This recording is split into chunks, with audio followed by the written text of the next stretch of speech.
Olá pessoal, saudações a todos. Quem vê este canal pela primeira vez, eu me apresento. Sou o professor Vieira e este é o canal Antônio Vieira, cujo propósito é colaborar com a educação e a formação profissional de todos aqueles que têm a topografia em seus currículos profissionais. Neste vídeo, vamos continuar tratando das possíveis causas da derrocada dos aterros e a formação de piscinões na BR-319. A BR-319 é a única ligação terrestre entre Manaus e o restante do país. As demais opções são aéreas e fluviais. Aberta na década de 1960 e 1970, no regime militar, foi considerada um dos maiores desafios da engenharia da época. A natureza reagiu aprisionando em seu solo argiloso os caminhões que ousaram atravessá-la após períodos de chuvas intensas. O que fazer para aplacar a ira da floresta contra os invasores? Como evitar os desmoronamentos dos aterros e as armadilhas de argila e os piscinões formados ao longo do seu caminho? Estes não são causados por ações ou omissões de governos. O assunto é técnico e vamos bater um papo sobre isto neste canal. Esta manchete que mostra aqui a capa saiu na Folha de São Paulo, levando para o campo político um assunto técnico. Convém, então, que nós coloquemos as coisas nos lugares. A BR-319, então, como eu falei na breve introdução, foi aberta no regime militar, na década de 60 e 70. E o pensamento na época era esse: uma grande guerra de batalhas demoradas e cansativas para decidir a quem pertence a Amazônia, se ao homem ou à natureza. Mas nas décadas de 2020, de 2010 e 2020, atualmente, passadas mais de 4 décadas, o retrato da região mostra que a selva até aqui está vencendo a batalha contra o avanço dos homens. O miolo da estrada de 885 quilômetros perdeu completamente o asfalto e está repleto de atoleiros, crateras e locais onde a mata tomou a pista. Somente as extremidades próximas às capitais do Amazonas e de Rondônia apresentam-se em condições de tráfego.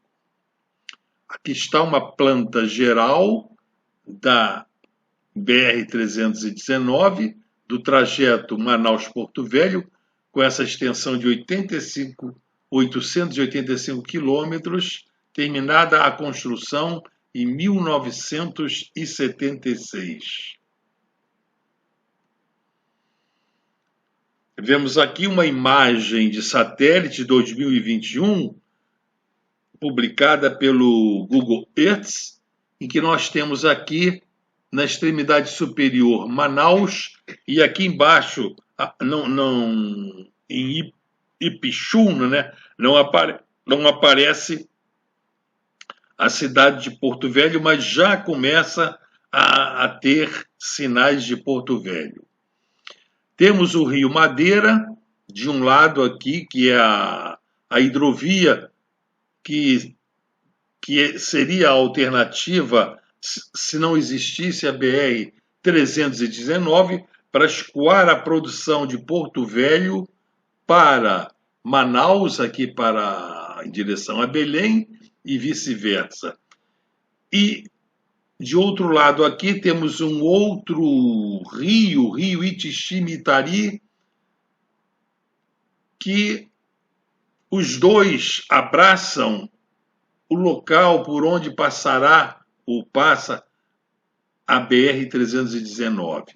Então, essa diretriz geral da BR-319, como nós vemos, seria então assim o divisor de águas das bacias desse rio Madeira e desse rio Itixi-Mitari.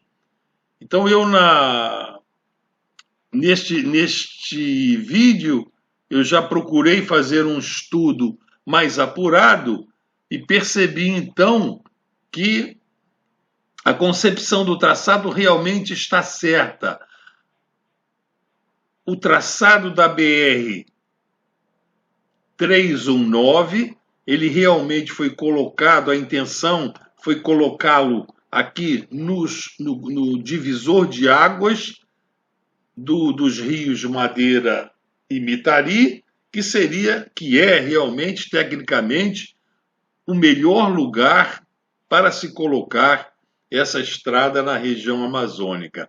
Mas, ao se colocar um traçado ao longo do divisor de águas, há um preço a pagar. Existem as saliências e reentrâncias naturais desse divisor de águas. Temos aqui esquematicamente um perfil do terreno, lá ao longo da BR-369, ensaiei aqui um grade para a BR-319.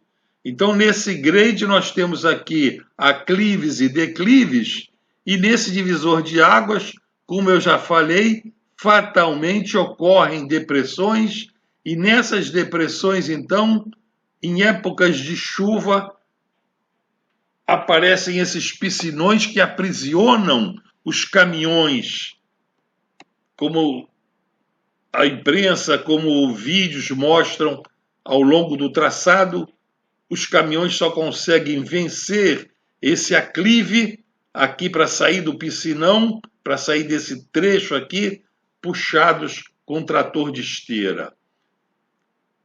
Esse vídeo ilustra a situação. Vamos vê-lo.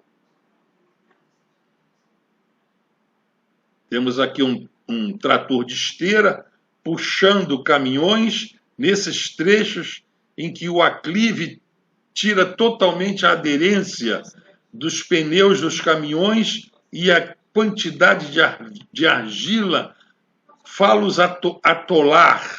Só a força desse trator é que consegue fazer com que eles subam o aclive para sair desses trechos, dessas armadilhas do divisor de águas.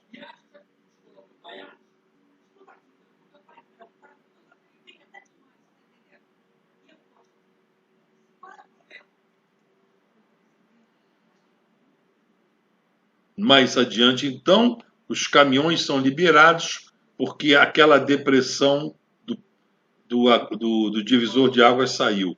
Aqui vemos um piscinão nessa parte assim do aclive, da saliência, né? Dessa reentrância aqui do divisor de águas, e só mesmo com trator de esteira é que se pode tirar. Então, esses são obstáculos naturais característicos de um traçado que se desenvolve ao longo de um divisor de águas. Mas não é só ao longo do divisor de águas que aparecem esses problemas de atoleiros e de piscinões, desses aclives em que os pneus perdem toda a aderência e ficam atolados, que só podem ser retirados sendo puxados por tratores de esteiras. É também nos vales, naquelas partes sujeitas à inundação. Então, nesta imagem aqui também do Landsat de 2021, nós vemos ali no quilômetro 118 da BR-319, em Careiro, trechos assim de baixada do vale, aqui a rodovia ainda está nessa parte da baixada, procurando, né, depois a seguir disso, dirigir-se para a parte mais elevada, mas ela, enquanto está nessa parte de baixada, ela está aqui enterrada nessas áreas sujeitas à inundação, que ela poderia, né, poderia ser evitada, poderiam ser evitadas essas áreas desses vales, né, deslocando-se, né, o percurso um pouco mais para o lado, para sair dessa zona de inundação. Vamos ver um zoom dessa imagem a seguir. Nós vemos aqui, então, nesse zoom, aqui em Careeiro, né, nesse quilômetro 118, nas imediações do quilômetro 118, essa área sujeita à inundação, em que se faz a estrada em aterro, colocando-se, altear cada vez mais o aterro, para ver se nas grandes cheias a inundação não faz o aterro chegar à ruptura. Mas é essa uma solução? Seria essa a solução? E se o traçado, né, tivesse sido colocado aqui pela parte um pouquinho mais elevada, saindo desse núcleo, desse olho do furacão aqui, da inundação, da área sujeita à inundação, vindo assim por onde está aqui o mouse mostrando, né? Aqui estão o fim da área sujeita à inundação, por onde vai essas bacias transversais, e por aqui assim vindo um terreno assim não tão alagado, que seria então mais propício a se fazer o aterro.